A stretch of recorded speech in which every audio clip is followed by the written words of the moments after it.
These are my three audience members.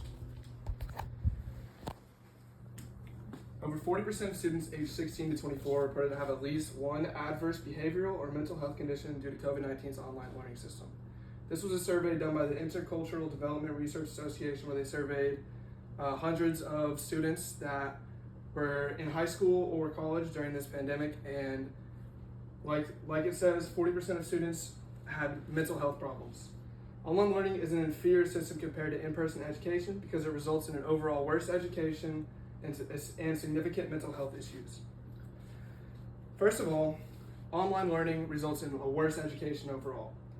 It lacks educational depth because you don't have teachers in there really teaching you past whatever you see on the screen. It's just you get the content you're assigned to learn and you do the assignment. There's no teachers working through things. You can't ask questions quickly and receive quick advice on things like that.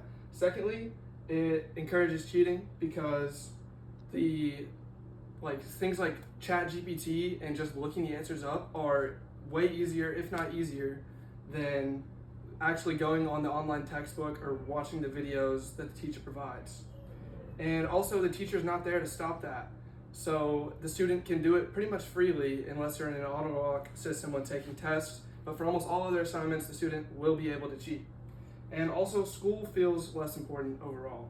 I remember whenever I was a sophomore in high school whenever the COVID-19 pandemic hit, and the second half of the second semester, we were all online.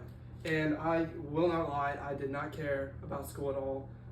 We had to do stuff. We had assignments that were assigned to us every week, due on Friday. I would do them on Friday and do them in literally like an hour, and I would cheat on every single one. That's just me being honest, and I do not think I'm alone in saying that. Next, there is concentration issues. As Amir Rahmani, who's a scholar and did a systematic literature review on online education, says, screen fatigue and concentration issues and students feeling isolated are some of the most important factors that can cause a student dropout. As a lot of y'all know who are taking this class right now, obviously it's online.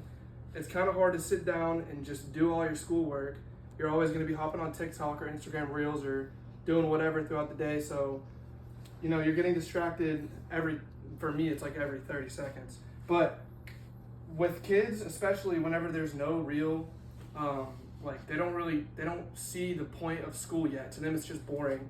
They don't care about school. They're not going to care about school because they don't have any teacher in there showing them, continuing to persuade them to keep working like they would in an in-person classroom. Next, we have a lesson teacher impact, and this is a lot more important than people think. Teachers will not have, there's no hands-on help for the students. So the kids can't ask questions. If they're asking a question, they're asking their parents, which is also a problem. Parents having a required role in education actually has a negative effect on the student, because in Tian Chu, who studied social behavior for an international academic journal, was the one who figured this out and did a little study on this. Because parents are untrained and unqualified to educate. All the time you have parents calling up the school saying they're teaching wrong or whatever, and it's because parents at the end of the day don't really know what they're talking about when it comes to teaching their kids schoolwork and writing an essay, because they haven't done that in 20 years. So they're not going to know how to do it. They're not going to know how to push the kids to be better in school. There's also social issues, and to me this is one of the most important problems with online learning, especially in kids in elementary school and middle school age kids, because it's going to be hard to make friends because you don't have the classroom setting, which is where I met most of my friends in high school. I think everyone did. Also, there's going to be worse in social development. Kids are going to be isolated so much that they're not even going to know how to talk to kids their age. They're going to be scared to make friends, and it's going to create a bunch of introverts, which is not the end of the world, but life is more fun when you have friends. There's also no competitive atmosphere. In a perfect world, this sounds great because everybody's doing their own thing, and if you're successful and happy with yourself, that's good. But in the real world, kids need to kind of at least compare themselves to others a little bit so that they'll have a desire to improve. In online situations, they're seeing their grades, they're seeing nobody else's, and they don't care. Next, there's going to be negative character development. Kids in online learning are going to develop negative traits like laziness and lack of drive, and this is because, like I said in the last slide, there's no competitive atmosphere to push them to try to be the best version of themselves. Also, another very important thing is mental health. I started with this because I think it's very important.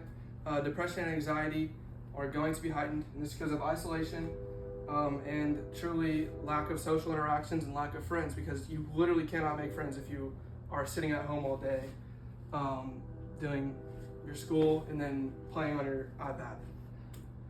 Next, there's health concerns. You don't want to be like this kid, although he looks pretty good, because there's no physical education. They can assign physical education. The kid has to go do 30 minutes of running or something, but he's likely not going to do it.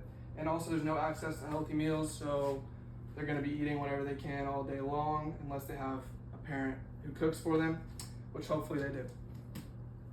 So a lot of people will say that online learning opens up more opportunities to people who can't do in-person learning, because it's less time consuming and it's helpful for students who need to work to pay for their education.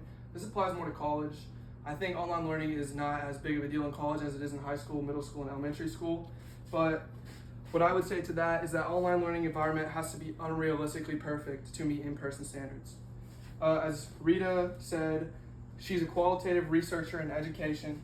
It is crucial to develop a comfortable and safe learning environment with critical standards for educational content and an ongoing support of learners and educators. That's literally impossible to do in an online setting. Support of learners and educators, you're not going to have that in an online setting. You're not going to make any friends through Zoom calls. So what I would say is you should not participate in online education, especially if it's below the college level, because it will have negative impacts on the learner, parent, and educator. And public schools provide much more than just learning content like friends, social interactions, and so you should always keep your kids in school. Thank you. And these are my citations, and these are my 3 audience members.